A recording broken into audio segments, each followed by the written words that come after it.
మాజీ మంత్రి గారి వాదన, వారి ఆక్రోశం, వారి ఆవేదన చూస్తుంటే ఆల్రెడీ చెర్లపల్లి జైల్లో ఉన్నట్టుగా ఉంది అధ్యక్ష. ఎందుకంటే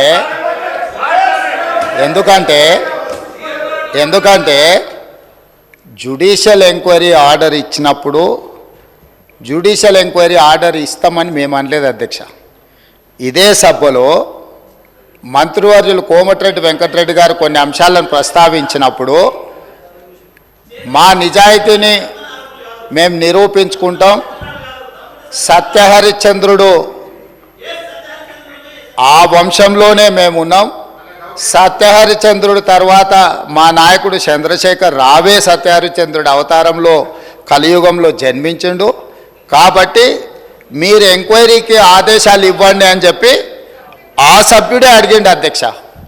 సో వారు నిజాయితీని నిరూపించుకోవడానికి, వారు సత్యహరిశ్చంద్రుడి వంశమని తెలంగాణ సమాజానికి అంతా చెప్పుకోవాలని వారు అడిగినప్పుడు వారిని ఎందుకు బాధ పెట్టాలని చెప్పి ఛత్తీస్గఢ్ నుంచి కొనుగోలు చేసిన 1000 మెగావాట్ల విద్యుత్ ఒప్పందము, యాదాద్రి 260x4 1040 మెగావాట్ల భద్రాద్రి పవర్ ప్రాజెక్టు నిర్మాణం సబ్ క్రిటికల్ టెక్నాలజీ తోటి, అదేవిధంగా యాదాద్రి 4000 మెగావాట్ల విద్యుత్ ఒప్పందం బిహెచ్ఎల్కి ఇచ్చిన దానికి సంబంధించి వారు అడిగితేనే ఇదే సభలో చర్చ జరిగితే తమరి అధ్యక్షతన రాష్ట్ర ప్రభుత్వం ఆమోదించింది.